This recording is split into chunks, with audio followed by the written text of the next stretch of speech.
ನಮಸ್ತೆ ಮಕ್ಕಳೇ, ನಾವಿವತ್ತು 10ನೇ ತರಗತಿಯ ಆವರ್ತಕ ಪಟ್ಟಿ ಮತ್ತು ಇಲೆಕ್ಟ್ರಾನ್ ವಿನ್ಯಾಸ ಎಂಬ ಪಾಠದ 2ನೇ ಭಾಗವನ್ನು ನೋಡಲಿಕ್ಕಿದ್ದೇವೆ. ಮೊದಲ ಭಾಗ ಈಗಾಗಲೇ ನಾವು ಕೇಳಿದ್ದೇವೆ. ಈಗ 2ನೇ ಭಾಗ. ಈಗ ಮೊದಲ ಭಾಗದಲ್ಲಿ ನಾವು ಏನು ಮಾಡಿದ್ದೇವೆ, ಸಬ್ಶೆಲ್ನ ಇಲೆಕ್ಟ್ರಾನ್ ವಿನ್ಯಾಸವನ್ನು ಬರೆಯಲಿಕ್ಕೆ ಕಲ್ತಿದ್ದೇವಲ್ವಾ. ಅದನ್ನು ಒಮ್ಮೆ ಏನೋ ಕೆಲವರಿಗೆ ಮರ್ತೋಗಿರ್ತದೆ ಅಲ್ವಾ. ಆಗ ಕೆಲವೊಂದು ಮೂಲ ವಸ್ತುಗಳ ಇಲೆಕ್ಟ್ರಾನ್ ವಿನ್ಯಾಸವನ್ನು ಬರೆದು ಅದನ್ನು ನೆನಪು ಮಾಡುವ. ಈಗ ಉದಾಹರಣೆಗೆ ಅಲ್ಯೂಮಿನಿಯಮಿನ ಪರಮಾಣು ಸಂಖ್ಯೆ 13 ಅಲ್ವಾ. ಈಗ ಇದರ ಇಲೆಕ್ಟ್ರಾನ್ ವಿನ್ಯಾಸವನ್ನು ನಾವು ಬರೆಯುವ. ಸಬ್ಶೆಲ್ ನಾವು ಬರೆಯುವಂಥದ್ದು 1s2 2s2 2p6. ನಮಗೆ ಈಗಾಗಲೇ 10 ಇಲೆಕ್ಟ್ರಾನ್ಗಳನ್ನು ತುಂಬಿ ಆಯಿತು. ಇನ್ನು 3 ಇರುವಂಥದ್ದು 3s2 3p1. ಅಂದರೆ 13 ಪರಮಾಣು ಸಂಖ್ಯೆ. ಆಗ ಅದನ್ನು ಇಟ್ಕೊಂಡು ನಾವೇನು ಮಾಡುವಂಥದ್ದು, ಇಲೆಕ್ಟ್ರಾನ್ಗಳನ್ನು ತುಂಬುವಂಥದ್ದು.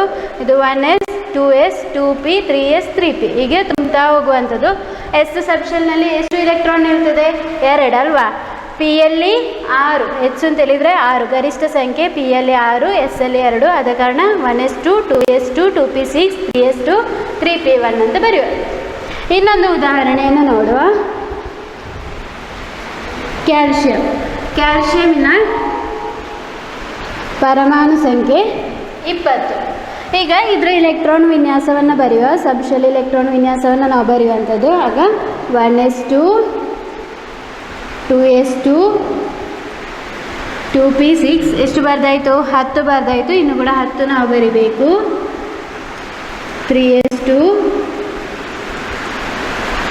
3p6 18 ಆಯಿತು. ಇನ್ನು ಬಾಕಿ ಇರುವಂಥದ್ದು 2.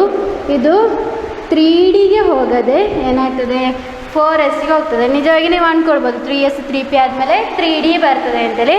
ಆದರೆ ಇಲ್ಲಿ ಏನಾಗ್ತದೆ, 3Dಯ ಬದಲು 4s ಬರ್ತದೆ. 3Dಯ ಬದಲು 4s ಬರ್ತದೆ. ಇದು ಯಾಕೆ ಬರುವಂಥದ್ದು ಅಂತ ಹೇಳಿದರೆ, ಚೈತನ್ಯದ ಆಧಾರದಲ್ಲಿ ಏನಾಗುವಂಥದ್ದು, ಇಲೆಕ್ಟ್ರಾನ್ ತುಂಬುವಂಥದ್ದು. ಚೈತನ್ಯದ ಆಧಾರದಲ್ಲಿ ಇಲೆಕ್ಟ್ರಾನ್ ತುಂಬುತ್ತದೆ. ಆದ ಕಾರಣ 3p ಆದಮೇಲೆ 4s ಬರುವಂಥದ್ದು. 4s ಆದಮೇಲೆ ಇಲೆಕ್ಟ್ರಾನ್ಗಳು ಏನಾಗ್ತದೆ, 3Dಗೆ ತುಂಬುವಂಥದ್ದು. ಈಗ ಈ 3Dಗೆ ಹೋಗದೆ 4sಗೆ ಹೋಗಲಿಕ್ಕೆ ಕಾರಣ ಏನು ಅಂತ ಹೇಳಿದೆ ನಾನು? ಚೈತನ್ಯ ಕಾರಣ ಅಂತ ಹೇಳಿದೆ. ಸಬ್ಶೆಲ್ಗಳ ಚೈತನ್ಯವು ಇಲೆಕ್ಟ್ರಾನ್ 3pಗೆ ಆದಮೇಲೆ 3Dಗೆ ಹೋಗದೆ 4sಗೆ ಹೋಗ್ತದೆ. ಅದಕ್ಕೆ ಕಾರಣ ಈ ಸಬ್ಶೆಲ್ಗಳ ಚೈತನ್ಯ ಅಂತ ಹೇಳಿದೆ. ಈಗ ಇಲ್ಲಿ ನೋಡಿ, ನಿಮಗೆ ಗ್ರಾಫ್ ಕಾಣ್ತಾ ಉಂಟು ಅಲ್ವಾ. ಒಂದು ಕಡೆ ಚೈತನ್ಯ ಇದೆ, ಇನ್ನೊಂದು ಕಡೆ ಶೆಲ್ ಇದೆ, ಹೌದಲ್ವಾ. ಈಗ ಚೈತನ್ಯ ಏನಾಗ್ತದೆ, ಮೇಲೆ ಹೋದ ಹಾಗೆ ಹೆಚ್ಚಾಗುವಂಥದ್ದು. ಈಚೆ ಹೋದ ಹಾಗೆ ಶೆಲ್ಗಳು ಜಾಸ್ತಿ ಆಗ್ತಾ ಹೋಗುವಂಥದ್ದು. ಅಂದರೆ ಕೆ ಶೆಲ್ ಆದಮೇಲೆ ಎಲ್ ಶೆಲ್, ಆದಮೇಲೆ ಎಮ್ ಶೆಲ್, ಆದಮೇಲೆ ಎನ್ ಶೆಲ್. ಕೆ ಆದಮೇಲೆ ಎಲ್, ನಂತರ ಎಮ್, ನಂತರ ಎನ್. ಮೇಲಕ್ಕೆ ಹೋದಾಗ ಏನಾಗ್ತದೆ, ಚೈತನ್ಯ ಹೆಚ್ಚಾಗ್ತದೆ. ಈಗ ಈ ಗ್ರಾಫ್ ನೋಡಿದರೆ ಇದರಲ್ಲಿ ಚೈತನ್ಯ ಕಡಿಮೆ ಇರುವಂಥದ್ದು ಯಾವುದಕ್ಕೆ? 1s ಸಬ್ಶೆಲ್ಲಿಗೆ. ಚೈತನ್ಯ ಕಡಿಮೆ ಇರುವಂಥದ್ದು 1s ಸಬ್ಶೆಲ್ಲಿಗೆ. ಅದಕ್ಕಿಂತ ಸ್ವಲ್ಪ ಹೆಚ್ಚಿರುವಂಥದ್ದು ಯಾವುದಕ್ಕೆ? 2sಗೆ. ಅದಾದಮೇಲೆ ಅದಕ್ಕಿಂತ ಸ್ವಲ್ಪ ಜಾಸ್ತಿ ಇರೋದು ಯಾವುದಕ್ಕೆ? 2pಗೆ ಅಲ್ವಾ. 2pಗೆ ಆದಮೇಲೆ ನೆಕ್ಸ್ಟ್ 3sಗೆ. 3sಗಿಂತ ಸ್ವಲ್ಪ ಜಾಸ್ತಿ ಇರೋದು 3pಗೆ. 3pಗಿಂತ ಜಾಸ್ತಿ ಇರೋದು ಯಾವುದಕ್ಕೆ? 3Dಗೆ ಅಲ್ಲ. ಯಾವುದಕ್ಕೆ ಇರುವಂಥದ್ದು? 4sಗೆ. 4sಗೆ ಆದಮೇಲೆ 3Dಗೆ. ಅಂದರೆ 4sಗಿಂತ 3Dಯ ಚೈತನ್ಯ ಏನು? ಹೆಚ್ಚು. ಆದ ಕಾರಣ ಮೊದಲು ಇಲೆಕ್ಟ್ರಾನ್ ಎಲ್ಲಿಗೆ ಹೋಗ್ತದೆ? 4sಗೆ ಹೋಗ್ತದೆ. ಆದಮೇಲೆ 3Dಗೆ ಹೋಗುವಂಥದ್ದು. ಇದು ಯಾವತ್ತೂ ನಾವು ನೆನಪಿಟ್ಟುಕೊಳ್ಬೇಕು. ಮೊದಲು 3p ಆದಮೇಲೆ ಇಲೆಕ್ಟ್ರಾನ್ಸ್ ತುಂಬುವಂಥದ್ದು 4sಗೆ, ಅದಾದಮೇಲೆ ತುಂಬುವಂಥದ್ದು 3Dಗೆ. ಈಗ ನಾವು ಚೈತನ್ಯದ ಆಧಾರದಲ್ಲಿ ಏನು ಹೇಳಿದ್ವಿ, ಇಲೆಕ್ಟ್ರಾನ್ಗಳು ತುಂಬುವ ರೀತಿ 3p ಆದಮೇಲೆ 4sಗೆ ಹೋಗ್ತದೆ, ಅದಾದಮೇಲೆ 3Dಗೆ ಹೋಗುವಂಥದ್ದು. ಈಗ ಇದರ ಏನಾಗ್ತದೆ, ಇಲ್ಲಿ ಚೈತನ್ಯವು ಹೆಚ್ಚಾಗ್ತಾ ಹೋಗುವಂಥದ್ದು. ಕಡಿಮೆ 1sಗೆ, ನಂತರ 2s 2p 3s 3p, ನಂತರ 4s, ನಂತರ 3D ಬರುವಂಥದ್ದು. ಈಗ ಈ ರೀತಿಯಾಗಿ ಬರಿಬೇಕು ಅಂತೇಳಿ ನಮಗೆ ಕಳಿಸಿಕೊಟ್ಟಂಥದ್ದು ಆಫ್ಬೌ ಎನ್ನುವಂಥ ಒಬ್ಬ ವಿಜ್ಞಾನಿ.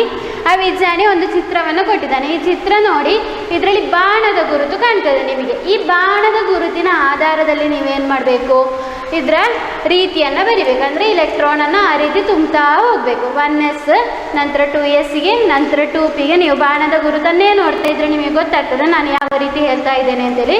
2pಗೆ ಆದಮೇಲೆ ಏನಾಗ್ತದೆ 3sಗೆ ಹೋಗ್ತದೆ, 3sಗೆ ಆದಮೇಲೆ 3pಗೆ, 3p ಆದಮೇಲೆ ಏನಾಗ್ತದೆ 4sಗೆ ಬರ್ತದೆ, ನಂತರ 3dಗೆ ಹೋಗುವಂಥದ್ದು. ಹೀಗೆ ಮುಂದುವರಿತದೆ. ಈ ರೀತಿಯಾಗಿ ನಾವು ಯಾವಾಗಲೂ ಇಲೆಕ್ಟ್ರಾನ್ಗಳನ್ನು ತುಂಬಬೇಕು. ಈಗ ಇನ್ನೊಂದು ಉದಾಹರಣೆಯನ್ನು ನೋಡೋಣ. ಅಂದರೆ ಸ್ಕ್ಯಾಂಡಿಯಮಿನ ಪರಮಾಣು ಸಂಖ್ಯೆ 21. ಇದರ ಇಲೆಕ್ಟ್ರಾನ್ ವಿನ್ಯಾಸವನ್ನು ಬರೆಯುವ. 1s2 2s2 2p6 3s2 ನಂತರ 3p6 ನಂತರ ಬರುವಂಥದ್ದು 4s. ಈಗ ನಾವು ಎಷ್ಟು ಬರೆದ್ವಿ ನೋಡಿ, 2 4 10 12 18 ಬರೆದ್ವಿ. ಇನ್ನು ಕೂಡ 3 ಆಗಬೇಕು. 2 ಎಲ್ಲಿ ತುಂಬುತ್ತದೆ 4s ಅಲ್ಲಿ ತುಂಬುತ್ತದೆ. ನಂತರದ ಇಲೆಕ್ಟ್ರಾನ್ ಎಲ್ಲಿಗೆ ಹೋಗ್ತದೆ 3dಗೆ ಹೋಗ್ತದೆ. 1s2 2s2 2p6 3s2 3p6 4s2 3d1. ಮೊದಲು 4sಗೆ ತುಂಬುವಂಥದ್ದು, ನಂತರ 3dಗೆ ತುಂಬುವಂಥದ್ದು. ಈಗ ಈ ಇಲೆಕ್ಟ್ರಾನ್ ವಿನ್ಯಾಸ ಬರೆಯುವುದರಲ್ಲಿ ಇನ್ನೊಂದು ವಿಧಾನ ಇದೆ. ಈ ಇನ್ನೊಂದು ವಿಧಾನವನ್ನು ನಾವು ಬರೀಲಿಕ್ಕೆ ಉಪಯೋಗಿಸುವಂಥದ್ದು ಶ್ರೇಷ್ಠ ಮೂಲ ವಸ್ತುಗಳನ್ನು.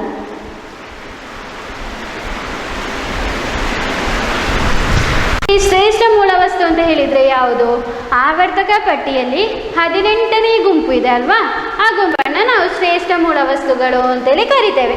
ಆ ಗುಂಪಿನಲ್ಲಿ ಯಾವುದೆಲ್ಲ ಮೂಲ ವಸ್ತುಗಳಿದೆ? Helium, neon, argon, krypton, xenon, radon. ಶ್ರೇಷ್ಠ ಮೂಲ ವಸ್ತುಗಳಲ್ಲಿ ಇರುವಂತಹ ಮೂಲ ವಸ್ತುಗಳು, ಆ ಗುಂಪಿನಲ್ಲಿ ಇರುವಂಥ ಮೂಲ ವಸ್ತುಗಳು ಯಾವುದೆಲ್ಲ? Helium, neon, argon, krypton, xenon, Radeon.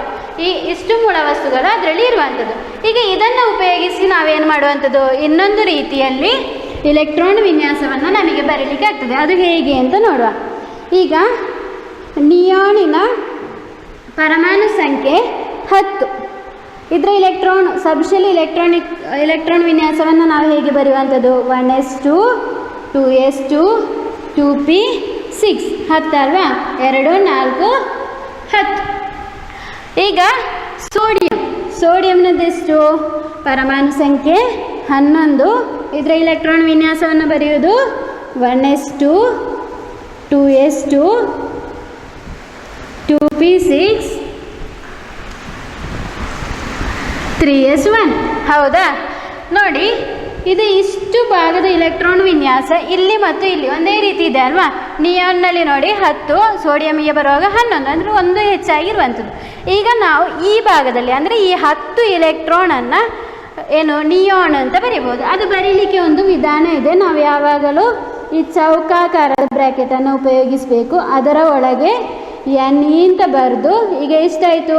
10 electron ಇದರಲ್ಲಿ ಆಯಿತು. ಇನ್ನು ಒಂದು ಇಲೆಕ್ಟ್ರಾನ್ ಬಾಕಿ ಇರುವಂಥದ್ದು, ಅದು 3s1. ಅಂದರೆ ಸೋಡಿಯಂ, ಇದರ ಪರಮಾಣು ಸಂಖ್ಯೆ 11. ಈಗ ನಾವು ಇದನ್ನು ಯಾವ ರೀತಿಯಲ್ಲಿ ಬರೆದದ್ದು? ಇನ್ನೊಂದು ರೀತಿಯಲ್ಲಿ. ಯಾವುದನ್ನು ಉಪಯೋಗಿಸಿ? ಶ್ರೇಷ್ಠ ಮೂಲ ವಸ್ತುಗಳನ್ನು ಉಪಯೋಗಿಸಿ. ಶ್ರೇಷ್ಠ ಮೂಲ ವಸ್ತುಗಳಲ್ಲಿ ಈಗ ನಿಯಾನ್ ನಾವು ಫಸ್ಟಿಗೆ ತಗೊಂಡಿರುವಂಥದ್ದು. ನಿಯಾನ್ನ ಪರಮಾಣು ಸಂಖ್ಯೆ 10. ಇದರ ಇಲೆಕ್ಟ್ರಾನ್ ವಿನ್ಯಾಸ 1s2 2s2 2p6 ಅಲ್ವಾ? ಇದರ ನಂತರ ಬರುವಂಥದ್ದು ಯಾವುದು? ಸೋಡಿಯಂನದು 11, ಅಂದರೆ ಇದಕ್ಕಿಂತ ಒಂದು ಜಾಸ್ತಿ. ಆಗ ಏನಾಗ್ತದೆ? ಇಲ್ಲಿ ಒಂದು ನೆಕ್ಸ್ಟಿನ ಒಂದು ವಲಯ ಬರ್ತದೆ. ಆಗ ಆ ವಲಯನ ಹಾಗೆ ಬರೆಯುವಂಥದ್ದು. ಅದರ ಮೊದಲಿನ 10 ಇಲೆಕ್ಟ್ರಾನ್ನ ಬದಲಿಗೆ ನಾವು ನಿಯಾನನ್ನು ಬರಿಬೇಕು. ಆ ನಿಯಾನನ್ನು ಯಾವುದರಲ್ಲಿ ಬರೆಯುವಂಥದ್ದು? ಚೌಕಾಕಾರದ ಬ್ರ್ಯಾಕೆಟ್ನಲ್ಲೇ ಬರಿಬೇಕು. ಯಾವುದರಲ್ಲಿ? ಚೌಕಾಕಾರದ ಬ್ರ್ಯಾಕೆಟ್ನಲ್ಲಿ. ನೀವು ಈ ಬ್ರ್ಯಾಕೆಟನ್ನು ಉಪಯೋಗಿಸುವ ಹಾಗಿಲ್ಲ, ಚೌಕಾಕಾರದ ಬ್ರ್ಯಾಕೆಟನ್ನೇ ಉಪಯೋಗಿಸಿ ಬರಿಬೇಕು. ಯಾವಾಗಲೂ ಶ್ರೇಷ್ಠ ಮೂಲ ವಸ್ತುವನ್ನು ಬರೀತಿದ್ರೆ ಅದು ಚೌಕಾಕಾರದ ಇದರಲ್ಲೇ ಇರಬೇಕು. ನಂತರ ಉಳಿದ ಇಲೆಕ್ಟ್ರಾನನ್ನು ಇಲ್ಲಿ ಮುಂದುವರಿಸಿದರೆ ಆಯಿತು. ಈ ರೀತಿ ನಾವು ಎಲ್ಲ ಶ್ರೇಷ್ಠ ಮೂಲ ವಸ್ತುಗಳನ್ನು ಕೂಡ ಉಪಯೋಗಿಸ್ಬೋದು ಬರೀಲಿಕ್ಕೆ. ಈಗ ಇನ್ನೊಂದು ಉದಾಹರಣೆಯನ್ನು ನೋಡುವ. ಜಿಂಕಿನ ಪರಮಾಣು ಸಂಖ್ಯೆ 30. ಜಿಂಕಿನ ಪರಮಾಣು ಸಂಖ್ಯೆ 30. ಈಗ ಇದರ ಇಲೆಕ್ಟ್ರಾನ್ ವಿನ್ಯಾಸವನ್ನು ಬರೆಯುವ. 1s2 2s2 2p6 ಎಷ್ಟಾಯಿತು 10 ಆಯಿತು. 3s2 3p6 4s2 3d10. ಈಗ ಜಿಂಕಿನದ್ದು ಪರಮಾಣು ಸಂಖ್ಯೆ 30. ಇದರ ಇಲೆಕ್ಟ್ರಾನ್ ವಿನ್ಯಾಸವನ್ನು ನಾವು ಬರೆದಿರುವಂಥದ್ದು ಸಬ್ಶೆಲ್ ಇಲೆಕ್ಟ್ರಾನ್ ವಿನ್ಯಾಸ 1s2 2s2 2p6 3s2 3p6 4s2 3d10. ಎಷ್ಟಾಯಿತು 30 ಆಯ್ತಲ್ವಾ. ಈಗ ಇದಕ್ಕಿಂತ ಮೊದಲು ಬರುವಂಥದ್ದು ಆರ್ಗಾನ್. ಈ ಜಿಂಕ್ ನಾವು ಆವರ್ತಕ ಪಟ್ಟಿಯನ್ನು ನೋಡಿದರೆ ಅದರಲ್ಲಿ ಜಿಂಕಿಗಿಂತ ಮೊದಲು ಬರುವಂತಹ ಶ್ರೇಷ್ಠ ಮೂಲ ವಸ್ತು ಆರ್ಗಾನ್. 3ನೇದು ಇದರಲ್ಲಿ ಆರ್ಗಾನ್. ಈ ಆರ್ಗಾನಿನ ಪರಮಾಣು ಸಂಖ್ಯೆ 18. ಈಗ ಇದರ ಇಲೆಕ್ಟ್ರಾನ್ ವಿನ್ಯಾಸವನ್ನು ನಾವು ಬರೆಯುವ.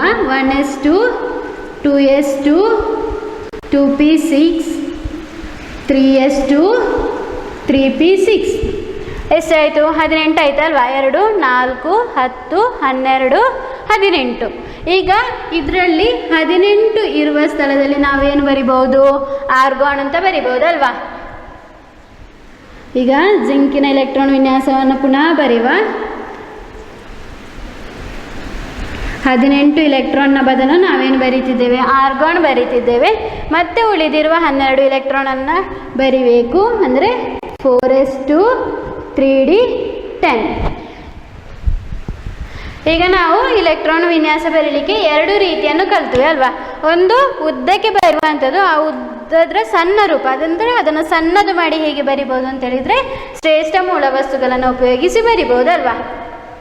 ಈಗ ಇದೇ ಆರ್ಗಾನನ್ನು ಉಪಯೋಗಿಸಿ ನಮಗೆ ಸ್ಕ್ಯಾಂಡಿಯಂ ಕೂಡ ಬರಿಬೋದು. ಸ್ಕ್ಯಾಂಡಿಯಂನದು ಎಷ್ಟು 21 ಅಲ್ವಾ. ಈ 21ರಲ್ಲಿ 18ನ್ನು ನಾವೇನು ಮಾಡ್ಬೋದು ಆರ್ಗಾನ್ ಅಂತೇಳಿ ಬರಿಬೋದು. ಸ್ಕ್ಯಾಂಡಿಯಂ ಪರಮಾಣು ಸಂಖ್ಯೆ 21, ಇದರಲ್ಲಿ 18ನ್ನು ಆರ್ಗಾನ್ ಅಂತೇಳಿ ಬರೆಯುವಂಥದ್ದು. 18 ಅಂದರೆ ಇಷ್ಟಾಗ್ತದೆ. ಮತ್ತು ನಮಗೆ ಇಲ್ಲಿ ಬಾಕಿ ಆಗುವಂಥದ್ದು 4s2 3d1. ಸ್ಕ್ಯಾಂಡಿಯಮಿನದ್ದು ನಾವು ಬರೆಯುವಾಗ 18ನ್ನು ಏನು ಆರ್ಗಾನ್ ಅಂತ ಬರಿಬೋದು. ಮತ್ತು ಇರುವಂಥದ್ದು 3 ಇಲೆಕ್ಟ್ರಾನ್, ಅದನ್ನು 4s2 3d1 ಅಂತ ಬರಿಬೋದು. ಈಗ ನಾವು ಇನ್ನಷ್ಟು ಉದಾಹರಣೆಗಳನ್ನು ನೋಡುವ. ಕ್ರೋಮಿಯಂ, ಇದರ ಪರಮಾಣು ಸಂಖ್ಯೆ 24. ಅದೇ ರೀತಿ ಕಾಪರ್ ಸಿ ಅಂತೇಳಿ ನಾವು ಸಂಕೇತಿಸುವುದು. ಇದರ ಪರಮಾಣು ಸಂಖ್ಯೆ 29. ಈಗ ಕ್ರೋಮಿಯಮಿನ ಸಬ್ಶೆಲ್ ಇಲೆಕ್ಟ್ರಾನ್ ವಿನ್ಯಾಸವನ್ನು ಬರೆಯುವ. ನಮಗೆ ಗೊತ್ತುಂಟು ಎಲ್ಲಿಂದ ಪ್ರಾರಂಭ ಆಗುವಂಥದ್ದು 1s2 2s2 2p6 3s2 3p6 ಎಷ್ಟಾಯಿತು 10 18 ಆಯಿತು. ಇನ್ನು ಕೂಡ 6 ಇಲೆಕ್ಟ್ರಾನ್ ಇದೆ. 4s2 3d4 ಅಲ್ವಾ. ನಾವೀಗ ಕಲ್ತಿರುವ ರೀತಿಯಲ್ಲಿ ನಾವು 4s2 3d4 ಅಂತೇಳಿ ಬರಿಬೋದು. ಈಗ ಕಾಪರ್ನದು ಬರೆಯುವಾಗ ಹೇಗೆ 1s2 2s2 2p6 3s2 3p6 4s2 3d9 ಅಲ್ವಾ. ನಾವೀಗ ಕಲ್ತಿರುವ ರೀತಿಯನ್ನು ಉಪಯೋಗಿಸಿದರೆ ಇದರ ಇಲೆಕ್ಟ್ರಾನ್ ವಿನ್ಯಾಸವನ್ನು ಹೀಗೆ ಬರಿಬೋದು. ಬೇಕಾದರೆ ನೋಡಿ 29 ಅಂತ ಹೇಳಿದರೆ ಇಲ್ಲಿ 2 4 10 12 18 20 29 ಈ ರೀತಿಯಾಗಿ ಇಲೆಕ್ಟ್ರಾನ್ ವಿನ್ಯಾಸವನ್ನು ಬರಿಬೋದು. ಈಗ ಆದರೆ ಈ ರೀತಿ ಆಗೋದಿಲ್ಲ. ಯಾಕೆಂತ ಹೇಳಿದರೆ ಇಲ್ಲಿರುವಂಥ 4s ಅಲ್ಲಿ ಇರುವಂಥ 2 ಇಲೆಕ್ಟ್ರಾನಲ್ಲಿ 1 ಇಲೆಕ್ಟ್ರಾನ್ ಏನಾಗ್ತದೆ ಅಂತ ಹೇಳಿದರೆ ಡಿಗೆ ಅದು ಬಿಟ್ಟು ಕೊಡ್ತದೆ. ಅಂದರೆ ಈ ಇಲೆಕ್ಟ್ರಾನ್ ವಿನ್ಯಾಸ 4s 1 3d5 ಅಂತ ಆಗ್ತದೆ. 4s1 3d5 ಅಂತ ಆಗ್ತದೆ. ಇದು ಕೂಡ 4s1 3d10 ಅಂತ ಆಗ್ತದೆ. ಇಲ್ಲಿಯವರೆಗೆ ಇದೇ ರೀತಿ ಇಲ್ಲಿರುವಂಥ ಎಸ್ ಅಲ್ಲಿರುವಂಥ 2 ಇಲೆಕ್ಟ್ರಾನಲ್ಲಿ 1 ಇಲೆಕ್ಟ್ರಾನ್ ಅದು ಡಿಗೆ ಬಿಟ್ಟು ಕೊಡ್ತದೆ. ಇಲ್ಲಿ ಕೂಡ ಹಾಗೆ ಒಂದು ಇಲೆಕ್ಟ್ರಾನನ್ನು ಡಿಗೆ ಬಿಟ್ಟು ಕೊಡ್ತದೆ. ಇದಕ್ಕೆ ಕಾರಣ ಏನು ಅಂತೇಳಿದರೆ, ಡಿಯಲ್ಲಿ ಗರಿಷ್ಠವಾಗಿ ಎಷ್ಟು ಇಲೆಕ್ಟ್ರಾನನ್ನು ತುಂಬಬಹುದು? 10 ಇಲೆಕ್ಟ್ರಾನನ್ನು ತುಂಬಬಹುದಲ್ವಾ? ಅದೇ ರೀತಿ ಈ ಡಿಯಲ್ಲಿ 10 ಮತ್ತು ಡಿಯಲ್ಲಿ 5 ಆಗುವಾಗ ಇದು ಪೂರ್ಣ ತುಂಬಿದ ಡಿ ಸಬ್ ಶೆಲ್, ಇದು ಅರ್ಧ ತುಂಬಿದ ಡಿ ಶೆಲ್ ಅಲ್ವಾ? ಪೂರ್ಣ ತುಂಬಿದ ಡಿ ಶೆಲ್ ಅಂದರೆ ಡಿಯಲ್ಲಿ 10 ಇಲೆಕ್ಟ್ರಾನ್ ಗರಿಷ್ಠ, ಆಗ ಇದು ಪೂರ್ಣ ತುಂಬಿದ್ದಾಗ್ತದೆ. ಇಲ್ಲ D10 ಅಂತ ಬರೆದ್ರೆ ಅದು ಪೂರ್ಣ ತುಂಬಿದ್ದು, D5 ಅಂತ ಹೇಳಿದರೆ ಅರ್ಧ ತುಂಬಿದ ಡಿ ಸಬ್ ಶೆಲ್ ಅಂತ ಆಗ್ತದೆ. ಈಗ ಈ ಎರಡು ಇದಕ್ಕೆ D5 ಮತ್ತು D10 ಇದರ ಸ್ಥಿರತೆ ಜಾಸ್ತಿ. ಏನು ಅಂತೇಳಿದರೆ ಸ್ಥಿರತೆ ಅಧಿಕ.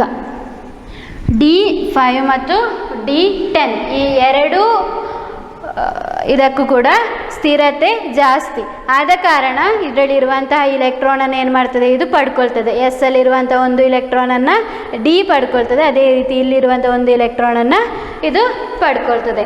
ಆದ ಕಾರಣ ಕ್ರೋಮಿಯಂ ಮತ್ತು ಕಾಪರ್ನಲ್ಲಿ ಯಾವಾಗಲೂ ಇಲೆಕ್ಟ್ರಾನ್ ವಿನ್ಯಾಸವನ್ನು ಬರೆಯುವಾಗ ನೀವು ಜಾಗೃತರಾಗಿರಬೇಕು. ಈ ರೀತಿ ಬರಿಬೇಡಿ, ಅದರ ಬದಲು 4s1 3d10 ಬರಿಬೇಕು. ಅದೇ ರೀತಿ ಇಲ್ಲಿ ಕೂಡ 4s2 ಮತ್ತು 3d9 ಇದ್ದದ್ದು ಇಲ್ಲಿರುವಂಥ ಒಂದು ಇಲೆಕ್ಟ್ರಾನ್ ಏನಾಗ್ತದೆ, ಡಿಗೆ ಹೋಗ್ತದೆ. ಇಲ್ಲಿ ಕೂಡ ಅದೇ ರೀತಿ ಎಸ್ ಅಲ್ಲಿರುವಂಥ ಒಂದು ಇಲೆಕ್ಟ್ರಾನ್ ಡಿಗೆ ಬಿಟ್ಟು ಕೊಡ್ತದೆ. ಅಂದರೆ ಯಾವುದು ಸರಿ? 4s1 3d10 ಸರಿ, ಇಲ್ಲಿ 4s1 3d5 ಸರಿ. ಕ್ರೋಮಿಯಂ 24 ಬರೆಯುವಾಗ 3p ಆದಮೇಲೆ 4s ಅಲ್ಲಿ ಒಂದು ಇಲೆಕ್ಟ್ರಾನ್, ಬಾಕಿ ಇರುವ 5 ಇಲೆಕ್ಟ್ರಾನ್ ಎಲ್ಲಿಗೆ ಹೋಗ್ತದೆ, ಡಿಗೆ ಹೋಗ್ತದೆ. ಕಾಪರ್ ಬರೆಯುವಾಗ 3p ಅವರೆಗೆ ಇದೇ ರೀತಿ ಬರೆಯುವಂಥದ್ದು, 4sಗೆ ತಲುಪುವಾಗ 4s ಅಲ್ಲಿ ಒಂದು, 3dಯಲ್ಲಿ 10. ಇದಕ್ಕೆ ಕಾರಣ ಅರ್ಧ ಮತ್ತು ಪೂರ್ಣ ತುಂಬಿದ ಡಿ ಸಬ್ ಶೆಲ್ಗಳ ಸ್ಥಿರತೆ ಅಧಿಕವಾಗಿರ್ತದೆ. ಬೇರೆ ಡಿ ಸಬ್ ಈಗ D9 ಆಗಿರ್ಬೋದು, ಅಥವಾ D8, ಅಥವಾ ಇಲ್ಲಿ D4 D3 ಇದಕ್ಕೆಲ್ಲ ನಾವು D10 ಮತ್ತು D5 ಅನ್ನು ಹೋಲಿಸಿದರೆ ಇದರ ಸ್ಥಿರತೆ ಜಾಸ್ತಿ ಇರ್ತದೆ. ಇದರ ಸ್ಥಿರತೆ ಕಡಿಮೆ ಇರುವ ಕಾರಣ ಇಲ್ಲೇನಾಗುವಂಥದ್ದು, ಒಂದು ಇಲೆಕ್ಟ್ರಾನ್ ಆಚೆಗೆ ಹೋಗುವಂಥದ್ದು. ಇಲ್ಲಿ ಕೂಡ ಹಾಗೆ ಒಂದು ಇಲೆಕ್ಟ್ರಾನ್ ಎಸ್ಸಿಂದ ಒಂದು ಇಲೆಕ್ಟ್ರಾನ್ ಡಿಗೆ ಹೋಗ್ತದೆ. ನಿಮಗೆ ಎಕ್ಸಾಮಲ್ಲಿ ಹೆಚ್ಚಿನ ಎಲ್ಲ ವರ್ಷಗಳಲ್ಲಿ ಓಣಮ್ ಇರ್ಬೋದು ಅಥವಾ ನಿಮ್ಮ ಕೊನೆಯ ಪರೀಕ್ಷೆ ಇರ್ಬೋದು, ಅದರಲ್ಲಿ ಹೆಚ್ಚಾಗಿ ಕೇಳುವಂಥ ಒಂದು ಪ್ರಶ್ನೆ ಇದು. ನಿಮ್ಮಲ್ಲಿ 2 ಇಲೆಕ್ಟ್ರಾನ್ ವಿನ್ಯಾಸವನ್ನು ಕೊಡ್ತಾರೆ. ಒಂದು ಇದು 4s2 3d4 ಅಂತೇಳಿ, ಮತ್ತೊಂದು ಇಲ್ಲಿ 3p6 ವರೆಗೆ, ನಂತರ 4s1 3d5 ಅಂತ. ಇದರಲ್ಲಿ ಯಾವುದು ಸರಿ ಅಂತ ನಿಮ್ಮಲ್ಲಿ ಕೇಳ್ತಾರೆ. ಯಾವತ್ತು ಬರುವಂಥದ್ದು ಒಂದು ಇಂಪಾರ್ಟೆಂಟ್ ಕ್ವಶ್ಚನ್.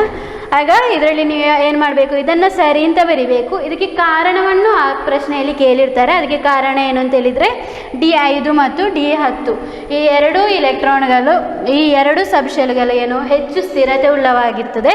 ಆದ ಕಾರಣ ಇವುಗಳೇನು D5 ಮತ್ತು D10 ಈ ಇಲೆಕ್ಟ್ರಾನ್ ವಿನ್ಯಾಸ ಸರಿಯಾಗಿರ್ತದೆ ಅಂತ ನೀವು ಬರಿಬೇಕು. ಓಕೆ, ನಾವೀಗ ಈ ಇಲೆಕ್ಟ್ರಾನ್ ವಿನ್ಯಾಸವನ್ನು ಬರಿತೇವಲ್ಲ, ಸಬ್ಶೆಲ್ ಇಲೆಕ್ಟ್ರಾನ್ ವಿನ್ಯಾಸ, ಇದರಿಂದ ನಮಗೆ ಅದರ ಆವೃತ್ತಿಯನ್ನು ಕಂಡುಹಿಡಿಯಲಿಕ್ಕೆ ಆಗ್ತದೆ. ಆ ಆವೃತ್ತಿಯನ್ನು ಹೇಗೆ ಕಂಡುಹಿಡಿಯೋದು ಅಂತ ನೋಡುವ.